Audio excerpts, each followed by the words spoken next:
Well, I watched the service, but we never saw you. We saw the people.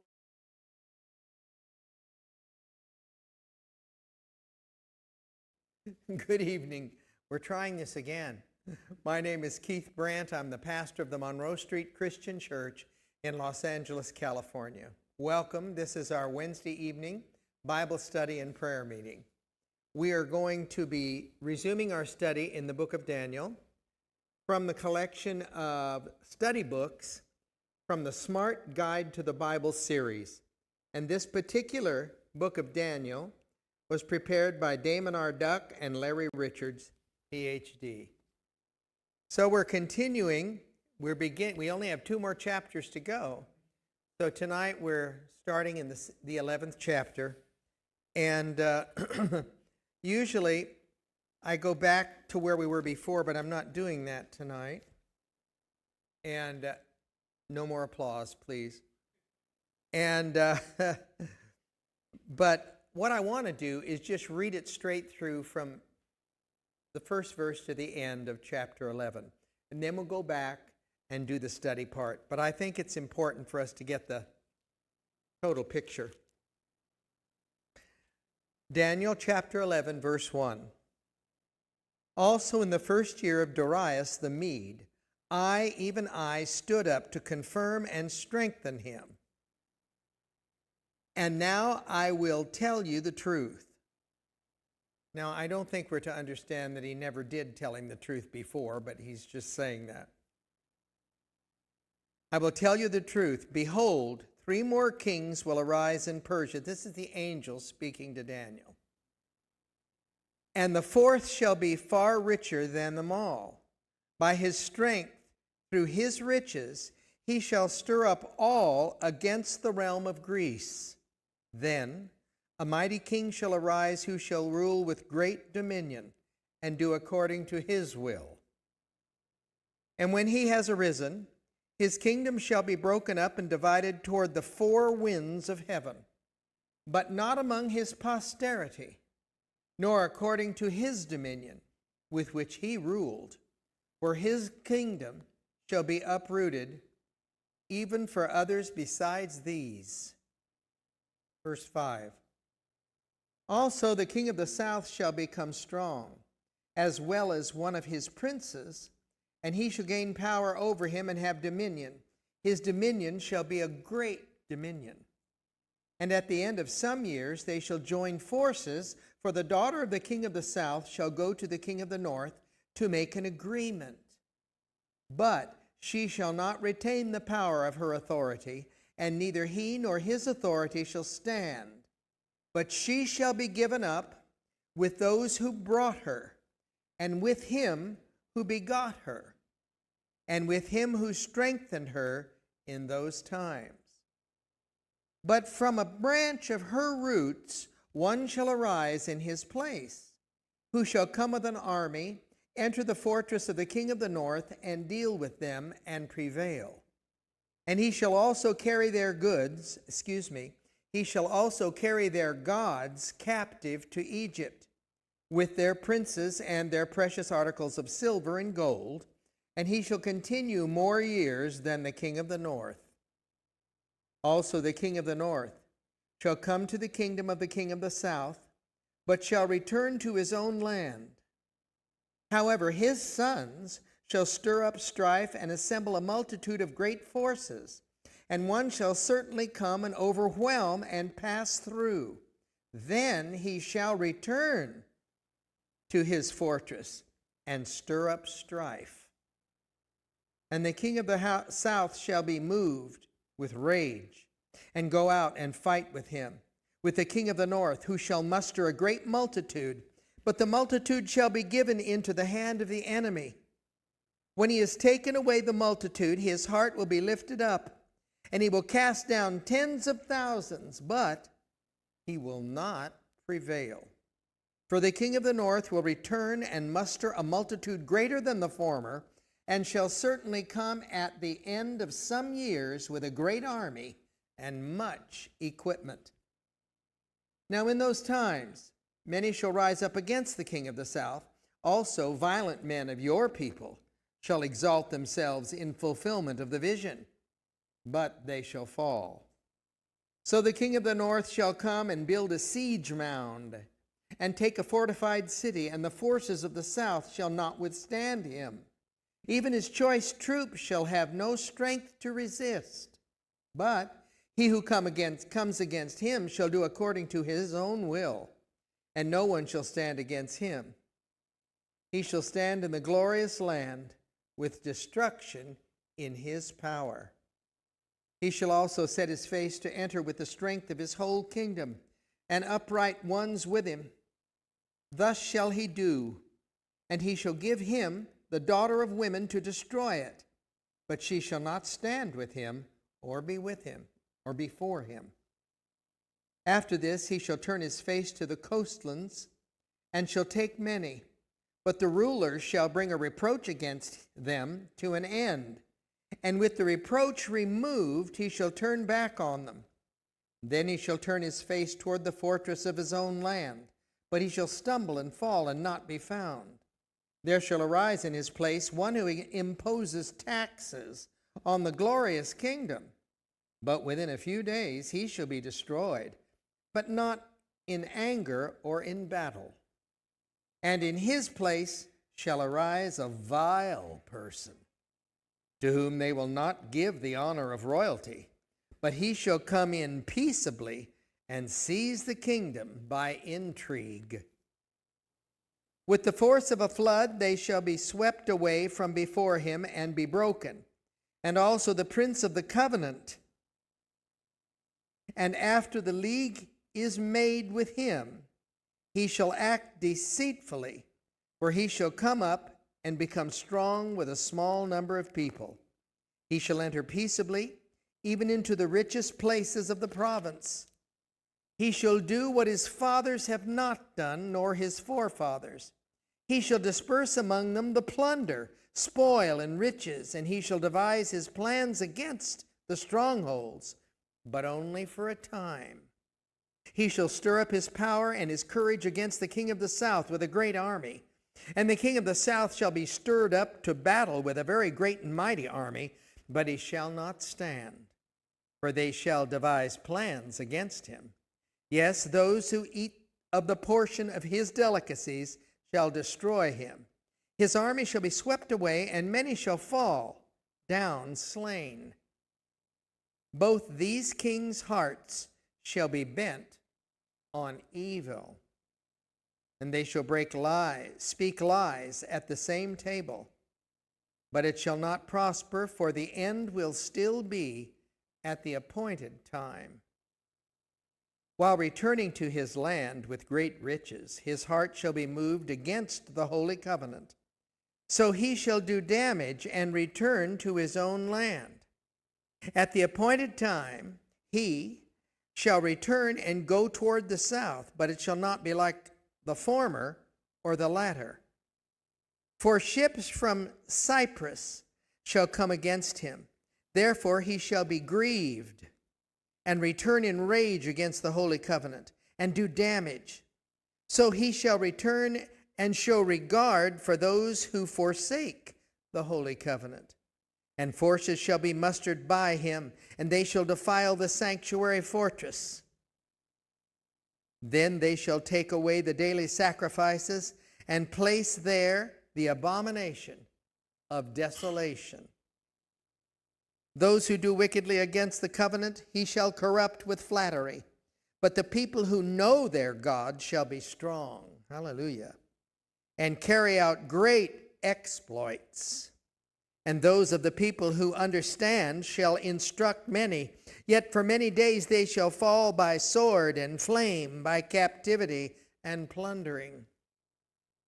Now when they fall, they shall be aided with a little help, but many shall join with them by intrigue. And some of those of understanding shall fall, to refine them, purify them, and make them white, until the time of the end, because it is still for the appointed time. Then the king shall do according to his own will. He shall exalt and magnify himself above every god, and magnify himself and shall speak blasphemies against the God of gods, and shall prosper till the wrath has been accomplished. For what has been determined shall be done. He shall regard neither the God of his fathers, nor the desire of women, nor regard any god, for he shall exalt himself above them all. But in their place he shall honor a god of fortresses, and a god which his fathers did not know he shall honor with gold and silver, with precious stones and pleasant things. Thus he shall act against the strongest fortresses with a foreign god, which he shall acknowledge and advance its glory. He shall cause them to rule over many and divide the land for gain. At the time of the end, the king of the south shall attack him, and the king of the north shall come against him like a whirlwind with chariots, horsemen with many ships, and he shall enter the countries, overwhelm them, and pass through. He shall also enter the glorious land, and many countries shall be overthrown, but these shall escape from his hand: Edom, Moab, and the prominent people of Ammon. He shall stretch out his hand against the countries, and the land of Egypt shall not escape. He shall have power over treasures of gold and silver, and over all the precious things of Egypt. Also the Libyans, the Ethiopians, shall follow at his heels. But news from the east and the north shall trouble him. Therefore he shall go out with great fury to destroy and annihilate many. And he shall plant the tents of his palace between the seas and the glorious holy mountain. Yet he shall come to his end, and no one will help him. All right. Pastor, this, when it's saying that the king of the north and the king of the south, this is when they're having that great fight, that is the beginning of the tribulation period or something like that, because there's a point where it says that he will destroy the temple, which I would assume that's or he will stop the sacrifices, where I would assume that's the 3.5 year mark, right? I believe so, yeah. So before the 3.5 year mark, we'll for sure know we're in the tribulation period, because there's going to be that. Well, first big of all, war. the temple will be built. Oh, that's right. And so I don't think that, scripturally, I don't think the temple stands very long before the tribulation begins. Meaning that the temple will be destroyed again, or It'll be what? you're saying because you just No, said, I'm saying that I think the temple is very closely associated with the first year of the 7-year tribulation period. Now, it may be that the temple will start being built before that, but I don't think it goes into operation until the beginning of the 7-year period. and then It may start before that, but the tribulation period, the middle part, will end the temple sacrifices. so then it's talking about a great war between the north and the south, and then the good king of the north dies. Yes. Now, we're going to see how some of what he's talking about is to come before Jesus is born. And then it is enlarged in its total fulfillment in the end times. Okay? So we'll get that Okay. here. All right? So we'll get started now with the commentary. As previously noted, in chapters 10 through 12, they deal with one vision, the vision of the Anointed One. Chapter 10 is the prologue, chapter 12 is the epilogue, and Daniel 11 is the vision itself. So we just went through that. This remarkable chapter is 45 verses long, with each verse being Daniel's future. However, from our point in time, much of it has been fulfilled. See? And it would be easy for us to divide it into two convenient sections. You read the Bible long enough and you talk about the covenant all the time. 35 verses of historical background and 10 verses of future prophecy. Okay? This chapter could be divided that way, but not without making it a little misleading. The first 35 verses are historical events that also foreshadow future events. They predict historical struggles that to us have already happened. But those historical struggles are also examples of future things that will happen at the end of the age. Someone has said history repeats itself. The historical events illustrate things that will be repeated in the future. It might help us to grasp this concept if we recall that Babylon was defeated by the Medes and the Persians. The Medes and the Persians were defeated by Alexander the Great of Greece. When he died, his kingdom was divided and given to 4 horns, who were his 4 generals. Cassander took Greece, Macedon took Greece and Macedon. Lysimachus took Asia Minor, now Turkey and Thrace, and Seleucus took Syria and Babylonia, and Ptolemy took Egypt and Palestine. For the next 200 to 300 years, these empires fought each other in a continuous struggle for supremacy. Israel was often caught in the middle and greatly harmed by their constant fighting. In this chapter, the angel accurately predicted some of their battles and their effect upon Israel. But God also revealed their battles because they are excellent examples of the turmoil that will exist in the Middle East at the end of the age. Dum, dum, dum. When it says the turmoil in the Middle East, like Middle Eastern countries going against each other? Well, there's just struggle going on in the Middle East. Different countries reacting different ways to what other countries do and so forth. And then, of course, we understand that we wrestle not against flesh and blood, the Scripture says, but against principalities and powers and wickedness and darkness and rulers of darkness in high places. And so there's a supernatural battle that's going on within all of these countries because it's going on in every country upon the face of the earth. Satan and his evil demons attack the righteous every single day all over the world. But the insidious attack against Israel's coming righteous remnant and the body of Christ upon the earth, the church, is something that is increasing now because we're in the end times. And it will only continue to increase. Now, will there be moments of rest? Maybe. I'd like to think so. It's always nice to be able to sit down and fan yourself and breathe a while. But sometimes you can't do that. And it's only going to get worse before ultimately the Lord returns and it gets better. All right. Naturally, I removed my finger from where I was. That's what I thought. Okay. The Wycliffe Bible Commentary, Egypt, verse 8. Egypt is mentioned by the name in such a manner as to identify it as the king of the south. Okay? So when you think of the king of the south, it's whoever's ruling Egypt.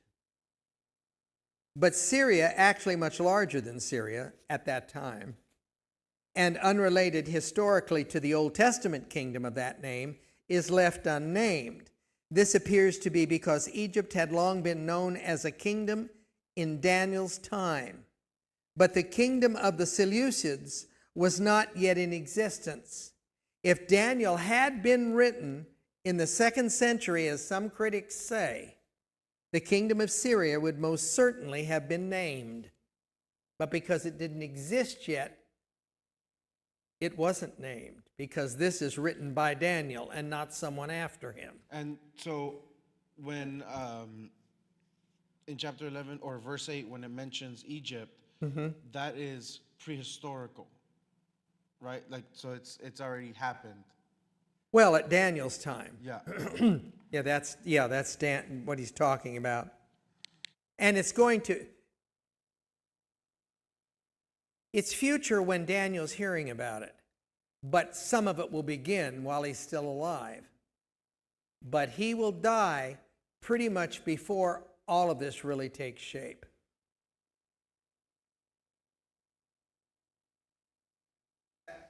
We're going to hear all of that here, okay? The facts in this chapter, excuse me, I missed the verse. Also in the first year of Darius the Mede, even I, stood up to confirm and strengthen him. So the angel is speaking, see? Now listen to that again. Also in the first year of Darius the Mede, even I, stood up to confirm and strengthen him. This is remarkable because it shows how God sends angels to help and to move nations in one direction or another, all right? To help or not to help certain rulers in every country on the earth. And this is remarkable.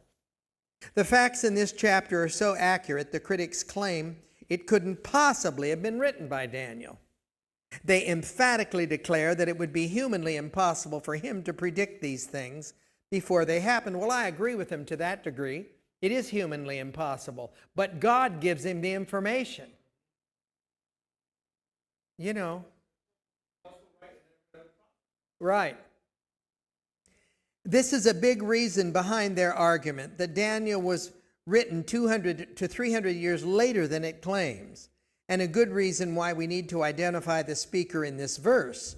Forget the chapter and verse divisions because they were not in the original writings. This verse follows the last verse of chapter 10, where the speaker is a heavenly being. So we know this conversation is still going on, all right? He is the same one speaking here. We've not been told his name, but it seems likely that he is Gabriel, the angel Gabriel. And Daniel is the secretary recording this vision. Pastor, could there be because there are certain times in the Bible where Gabriel is mentioned, the angel Gabriel is mentioned by name. When he is not mentioned by name, I sometimes wonder if it was done on purpose, not so that we can guess who it is, but I imagine God has a purpose for that. Well, in the book of Daniel, as we've been reading, and we've heard about when Gabriel comes and tells Daniel that he would have come sooner, but he was fighting against the prince of Persia, who was a demon, who had been put in charge by Satan, evidently, over Persia. And he couldn't handle it on his own, so Michael, who is one of the archangels, and who is the angel that is given superior authority over Israel as a nation and a people, he came and freed Gabriel so he could come, if it is Gabriel, and talk to Daniel and reveal the vision to him. Oh, I see. So it's almost like a continued story in a sense where, like, we know that was the angel that was there. Yes. Okay. It says, keep in mind two facts from the previous chapters. One, Darius the Mede ruled over the combined kingdom of the Medes and the Persians. Two, Satan had placed an evil spirit called the prince of the Persian kingdom in charge of Persia. When Darius came to power, Satan had an evil spirit in charge of Persia. So this good angel took a stand to support and protect Darius. We're not sure why, but it might be because Darius was kind to the Jews. He even issued a decree to let them rebuild their temple in Jerusalem. Notice that Daniel received this vision in the 3rd year of Cyrus. Now notice in this verse that the angel is talking about something that happened in the 1st year of Darius. In other words, the angel is looking back and telling Daniel that he supported and protected Darius a few years earlier. I think that's terrific for us to know, because when we're praying over generals or kings or so forth, God moves in a mighty way to do what is necessary. Billy Graham says, the Bible teaches that the demons are dedicated to controlling this planet for their master, Satan. Even Jesus called him the prince of this world in John 12:31. He is the master organizer and strategist. Many times throughout biblical history, and possibly even today, angels and demons engage in warfare. Many of the events of our times may very well be involved in this unseen struggle. Daniel 11. Oh, we'll finish this first. America has experienced an explosion of interest in satanic activity in recent years. There have been several cases of young people killing parents, teachers, and classmates. Many have gone from believing in aliens and ghosts and UFOs to believing in the occult and trying to make contact with Satan or his fallen angels. Is it possible that a struggle is going on in the spirit world for control over people in this world? The Bible says yes. Persia's future. Daniel 11:2. Pastor, that last paragraph you just Yes. read, or the last sentence, that's kind of saying that the spiritual warfare that's going on is to stop the evil demons from possessing people on earth. Yes, from influencing believers' lives and everything. I mean, God is running interference for his people all over the world. And as we call upon him, he's moving heaven and earth to protect us and to provide for us. Daniel 11:2. And now I will tell you the truth. Behold, 3 more kings will arise in Persia, and the 4th shall be far richer than them all. By his strength through his riches he shall stir up all against the realm of Greece. Keep in mind the time of this vision. Persia was the ruling world kingdom. It was the 3rd year of Cyrus, king of Persia. The angel was telling Daniel the fact that this vision was a truth about Persia's future.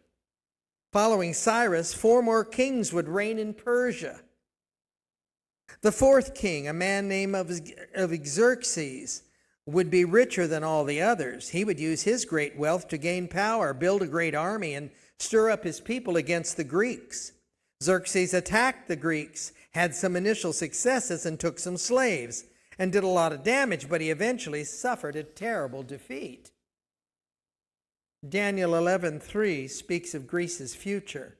Then a mighty king shall arise who shall rule with great dominion and do according to his will. This is what the angel told Daniel about the rise of Greece. A mighty king shall arise who shall rule with great dominion and do according to his will. In Daniel 11:3, what happened? Well, the Persian king, Xerxes, did have some success against the Greek Empire, but he never gained the upper hand. What he did do was stir up a lot of Greek hatred against Persia and cause the Greeks to look forward to an appropriate time or an opportune time for revenge. That happened when a mighty king named Alexander the Great came on the scene. No one could resist Alexander. He quickly conquered Persia and assumed authority over the entire kingdom. The mighty king was Alexander the Great. History tells us that he was unquestionably the most successful military man on earth in his day. He extended the Greek kingdom until there were no other kingdoms to conquer. He had an insatiable desire for war, and no one could stop him. The Bible says there will be another king who will do as he pleases. We call that power-hungry man the Antichrist. It is hard to believe the world will turn complete control over to one man, and especially when that one man belongs to Satan. The world will obviously not be like the world we live in today. Now, continuing, it says, Greece will be divided. Daniel 11:4, the angel speaks. And when he has arisen, his kingdom shall be broken up and divided toward the four winds of heaven, but not among his posterity, nor according to his dominion with which he ruled. For his kingdom shall be uprooted even for others besides these. We're talking about Alexander the Great dying at a young age, an incredible conqueror, an incredible mastermind of warfare, who had the love and exaltation of all his people, and yet he died around 33 years of age. And these are part of the accurate, not depictions, but the accurate foretelling that Daniel had in his visions, that people like to say this is why Daniel couldn't have written this, because it's Right, so accurate. right. One of the reasons, yeah. One of the reasons. Right. Pastor, also, was Alexander the Great, was he a follower of Christ? Was he a follower of Christ, or? No, he was far before, way before that. A follower of God? No. Not to my knowledge, he wasn't. Here the angel predicted the future of Greece. The empire would break up and be divided into four divisions or directions. It would not go to a descendant of the mighty king. It would be weakened and divided among others. History records that Alexander the Great died as a young man. He was about 33 years old, an alcoholic suffering from malaria and fighting depression because there were no more kingdoms to conquer. That is something that they say he said. Historians say that he was asked whom he wanted to take over the kingdom, and he replied, "Give it to the strong." The result of that was a power struggle, the murder of his entire family, and the eventual division of the empire into four parts. This occurred over a period of about 20 years. Alexander left a half-brother named Philip, who was mentally ill, an illegitimate son named Hercules, who was very young, and a yet-to-be-born son who was also named Alexander. The decision was made to let Philip and Alexander rule as co-regents under the decision-making influence of others, but the appointment of the others became a source of the power struggle. 6 years after Alexander died, the uprooting of his kingdom started. The next 8 years saw the murder of Philip, Hercules, and Alexander, that's Alexander II, his son, and the division of the Greek Empire into four parts ruled by the four most powerful generals, Cassander, Lysimachus, Seleucus, and Ptolemy. Egypt, the king of the south.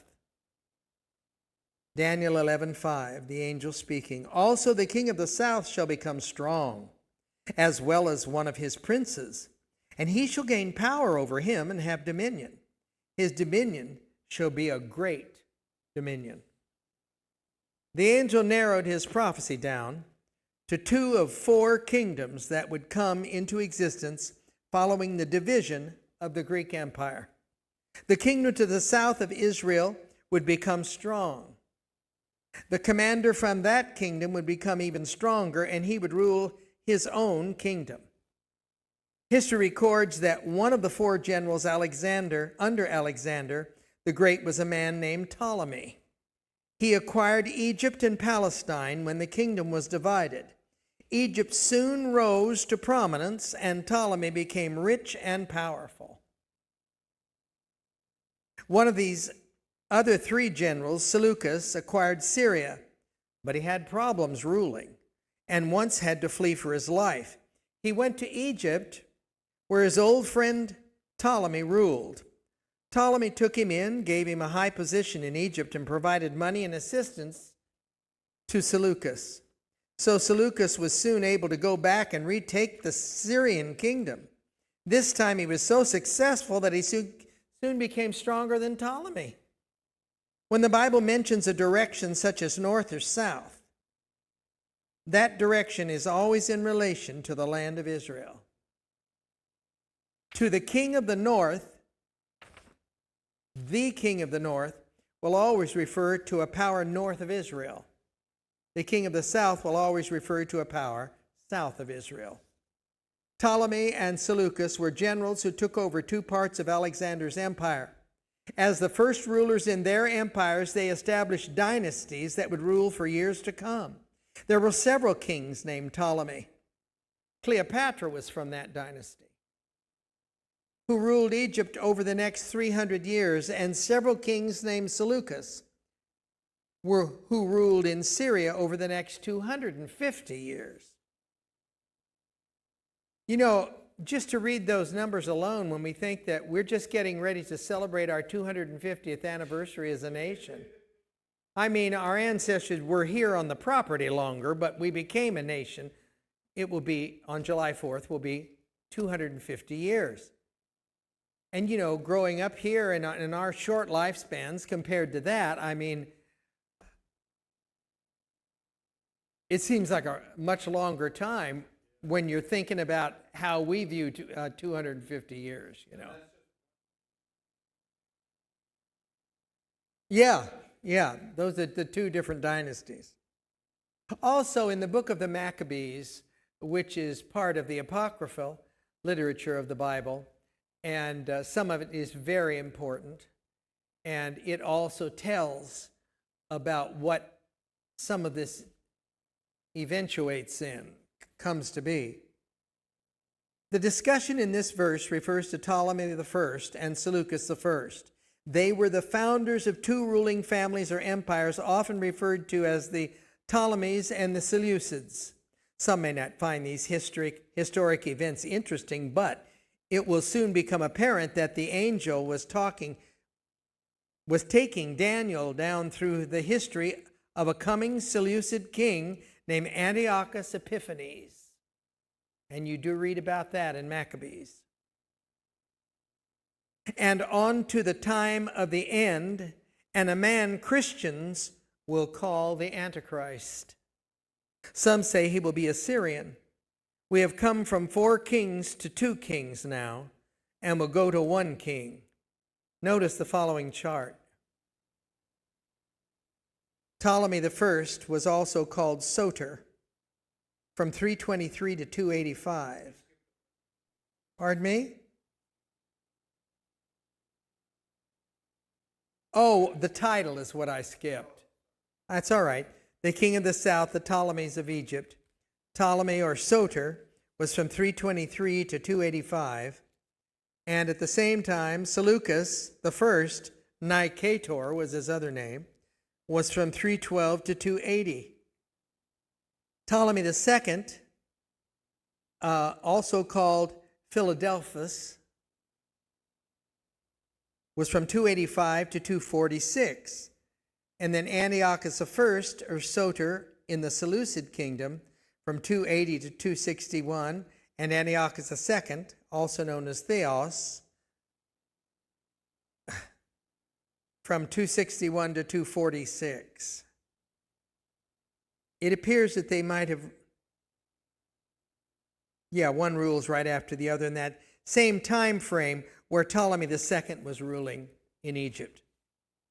Ptolemy III, Euergetes, from 246 to 221, and during his reign, Seleucus II, Callinicus, was from 246 to 226, and Seleucus III, Caranus, was from 226 to 223. Ptolemy IV, Philopater, I want to call him Philopater, Philopater, from 221 to 204, and then Antiochus III, or the Great, from 223 to 187. And then we have Ptolemy V, Epiphanes, 204 to 181, during the same time as Seleucus IV, or Philopater, from 187 to 175. Then we have Ptolemy VI, which is also called Philometor, from 181 to 145, and then Antiochus IV, who is Antiochus Epiphanes, from 175 to 164. And he's the one that tried to destroy Israel, and we'll read about that, and was defeated. This title says, sometimes everything goes wrong. Does that ever happen to any of you? Daniel 11:6 says, and the angel continues, and at the end of some years, they shall join forces. That's the king of the north and the king of the south. For the daughter of the king of the south shall go to the king of the north to make an agreement. But she shall not retain the power of her authority, and neither he nor his authority shall stand. But she shall be given up with those who brought her, and with him who begot her, and with him who strengthened her in those times. The angel now skips over several years to a new generation of kings. He tells Daniel that the king of the south and the king of the north, that's Egypt and Syria, would soon become allies. He predicted that the daughter of the king of the south would go to the king of the north to seal the alliance. He also predicted that the idea would not work, that the daughter would lose her power and then the king would lose his power. And furthermore, the angel predicted that she would be handed over together with everyone who had anything to do with her. By this time, 50 or more years had passed. The king of the south was an Egyptian king named Ptolemy Philadelphus. The king of the north was a Seleucid, calling himself Antiochus Theos, or Antiochus the god.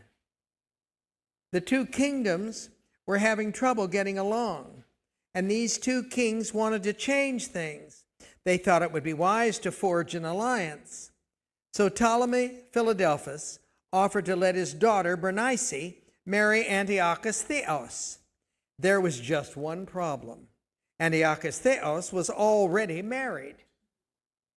So Antiochus Theos divorced his wife, Laodice, and disowned their children. Nice folks. He quickly married Bernice, and the alliance was sealed. But it wasn't long until Ptolemy Philadelphus died. Antiochus then changed the status of Bernice to concubine and remarried Laodice. Although Laodice married him, she wanted revenge. So she poisoned Antiochus and had Bernice murdered and named one of her sons king. Thus she attempted to forge an alliance. The attempt to forge an alliance was a total failure.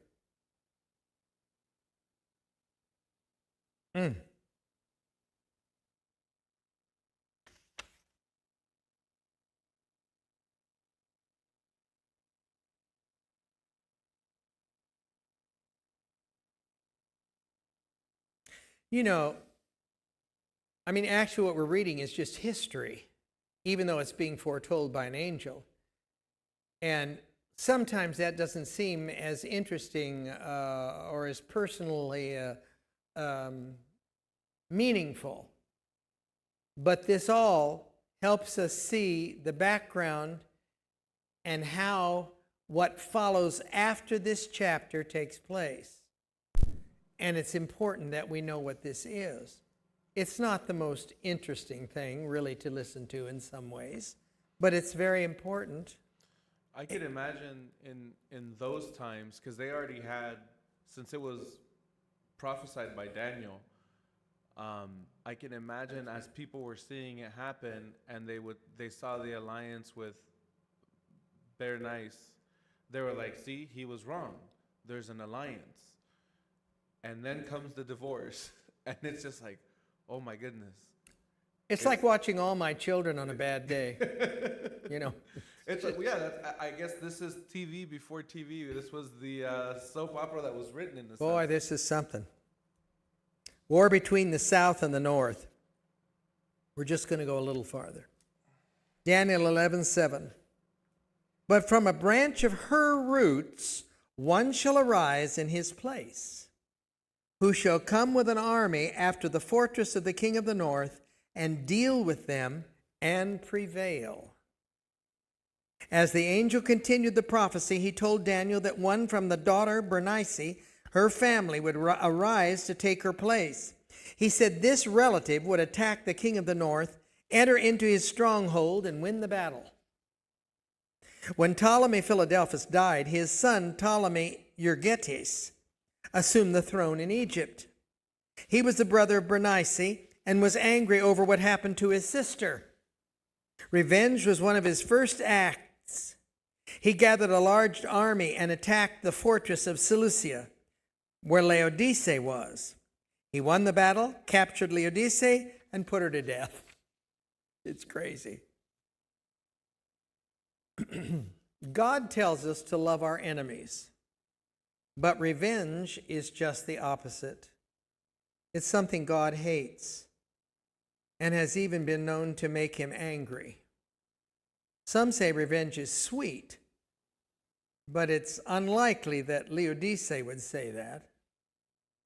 Before taking revenge, one should ponder the fact that it is a terrible thing to come under the judgment of God.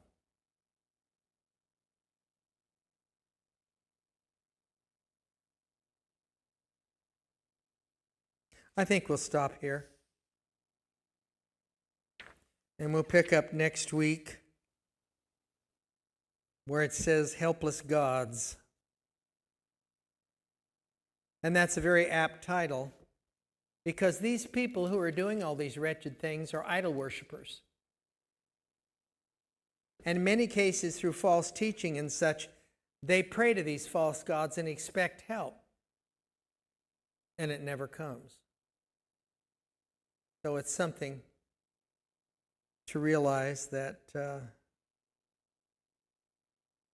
man's nature corrupted in the Garden of Eden, and yet still God saw that there was enough in man to save him. That even though man was polluted, he wasn't totally destroyed. And that Jesus could come and save mankind. And in that saving, bring a complete restoration. It's amazing. Praise God. Well, folks, for all of you watching out there, bless you. I hope you have a wonderful week. What's left of it? We've got half of it. And then on the Lord's Day, which is Sunday, we certainly would invite you to come and share with us in our morning service at 11 o'clock at 4160 Monroe Street, Los Angeles, California, 90029.